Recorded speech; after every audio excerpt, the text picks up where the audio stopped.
국내 진단검사의학의 초석을 다진 의학자, 후황양성에 평생을 바친 교육자, 그리고 헌혈운동의 선구자이며 탁월한 병원 경영자. 이 책은 사랑과 헌신을 몸소 실천하고 변화와 도전을 두려워하지 않았던 의당 김기용의 전기다.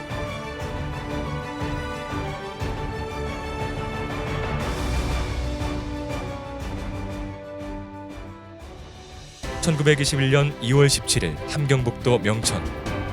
의당은 아버지 김승주와 어머니 김혜용 사이 4남 4녀 중 둘째로 태어났다. 일제의 만행이 극에 달했던 시절, 원수인 일본을 잘 알아야 한다는 뜻을 품고 유학길에 올랐던 삼촌의 갑작스러운 죽음을 목격한 어린 의당은 삼촌의 뜻을 이어 일본 고등학교 진학을 결심하게 된다. 국내 제1의 명문이었던 경기중학교의 축원 모집 광고를 보고 부모님 몰래 상경. 홀로 시험길에 올라 합격할 만큼 그의 능력과 의지는 강했다. 경기중학교 졸업 후 혈혈단신 일본행 배에 몸을 싣는다.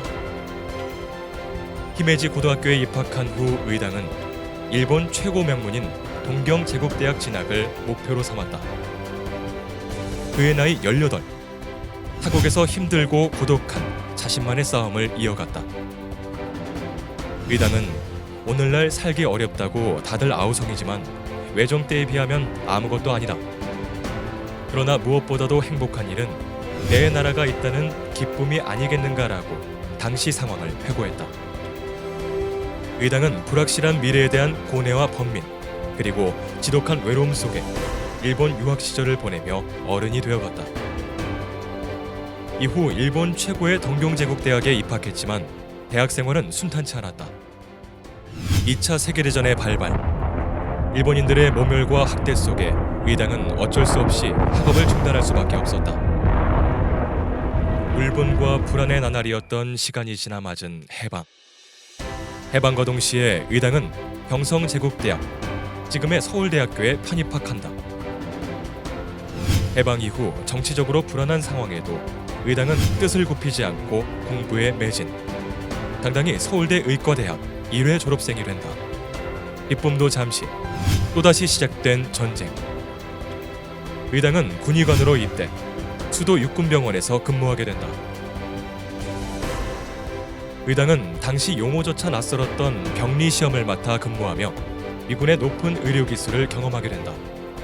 한국의 열악한 의료계 현실을 마주한 의당은 해부병리와 임상병리는 그 기초와 원리가 완전히 다른 분야임을 인식하고 뜻을 함께한 학자들과 임상병리학의 독립을 추진한다. 현재 진단검사학으로 불리며 의학의 핵심 분야로 자리 잡게 한 핵심 인물이 바로 의당이다. 우리나라 사실은 검사의학 굉장한 발전이 있거든요. 그러니까 이런 터전을 만드신 분이 그분이 아니신가 그런 생각이 사실은 원래보다는 사실 이 업적이 사실은 덜 알려지지 않았나. 진단검사의학이라는 새로운 분야를 우리나라에 도입하시고 개척하신 분이에요. 그 전까지는 중앙검사실이라는 게 없었어요. 그러다 선생님께서 중앙검사실을 만들고 진단검사의학과를 만드셨어요. 그 당시가 임상병리학으로서는 초창기였는데 초창기에 그 학회 초석을 다지신 분이고 특히 이제 임상병리 같은 데는 그 병리사들의 트레이닝이 굉장히 중요하거든요. 근데 그런 분들의 트레이닝 그 시스템을 만들었다든지 그런 여러 가지를 보니까 굉장히 임상병리에서는 중요한 일을 많이 하신 분이구나라는 생각을 좀 했고요. 한양대학에서도 마찬가지인 것 같고요. 의당의 꿈은 여기서 멈추지 않았다. 돈을 물려주기보다 지식을 물려주라는 아버님의 가르침에 따라 후황양성의 뜻을 펼치기 시작한다. 1960년 수도의과대학, 1986년 한양대학교 병원장으로 정년을 맞을 때까지 후황양성에 끊임없는 애정과 노력을 쏟았다. 한양대학 병원장으로 계실 때 임상중앙연구실을 개설하셨어요. 아마 사립학교로서는 처음으로 개설된 연구실인데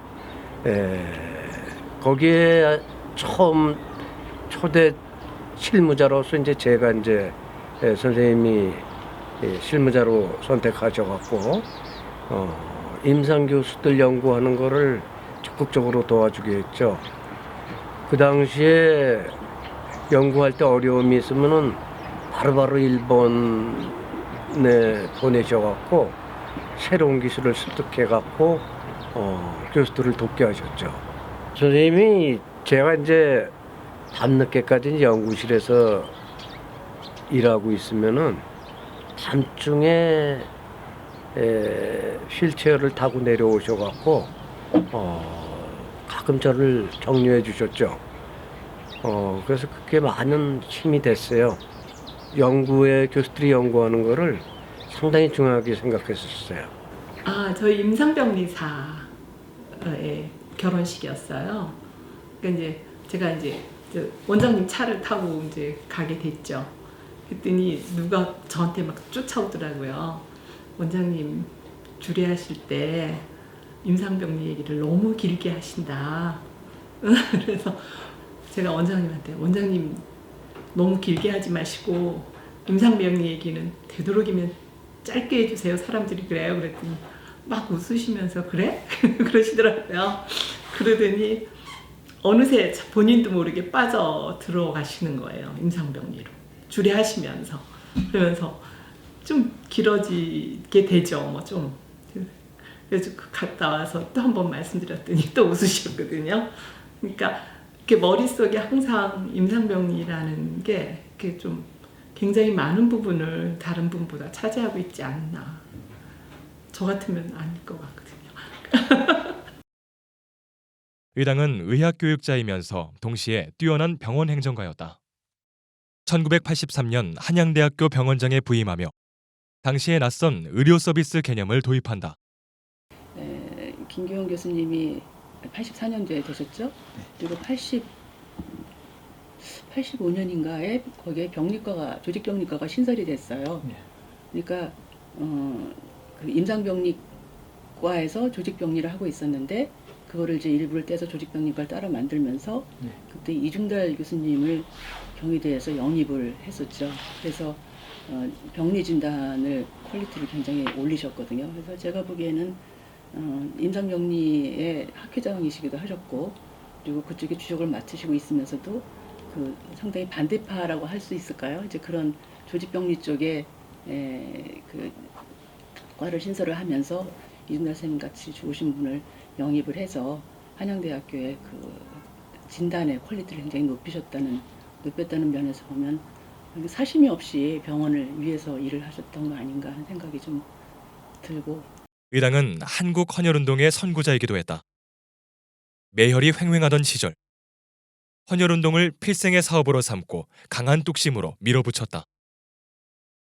선생님께서는 평생 헌혈 사업에 몰두하셨어요. 선구자적인 역할을 하셨는데 덕분에 우리가 깨끗한 혈액을 안전하게 대한민국 어디서나 수혈할 수 있게 된 겁니다.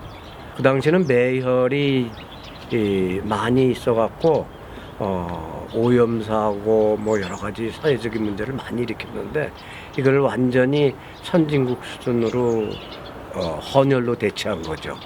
지금의 헌혈 문화를 만든 것도 바로 의당이다. 의당은 생전에 연세대의대 이삼열 교수, 이화여대 강등용 교수 등과 함께 헌혈 운동사를 집필하려 했다. 하지만 아쉽게도 그 뜻을 펼치지 못하고 타계, 주위에 많은 안타까움을 샀다. 동료 교수들과 유족들이 그의 유지를 받아 1990년 6월 한국 헌혈 운동사를 발간했다.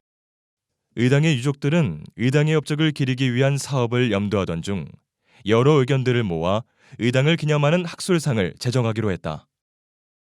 대한의사협회는 1년에 한 번 우수한 논문을 발표한 의학자를 의당 학술상 수상자로 선정하고 이에 따른 일체 경비와 상금은 유족이 마련하는 것으로 의견을 모았다. 지난 1994년 4월 대한의사협회 대의원 정기총회에서 제1회 의당 학술상 시상을 시작으로 지금까지 24회에 걸쳐 총 24명이 의당 학술상 수상의 영예를 안았다. 한국의학의 근대화를 이끌었던 의당, 의료계를 위해 헌신한 의학교육자로, 냉철함과 의연함으로 병원 공익성을 실천한 경영자로, 매열 풍토를 헌혈로 만든 사회운동가로, 한국의학사와 한국헌혈운동사에 오랫동안 기억되길 기원해본다.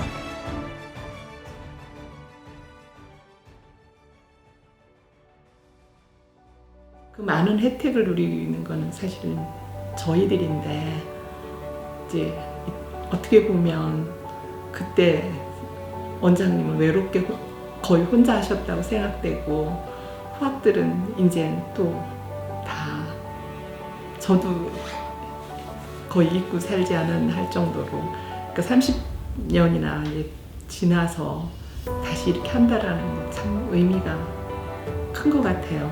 다시 한번 일깨워준 이런 것이 있었기에 우리가 있다.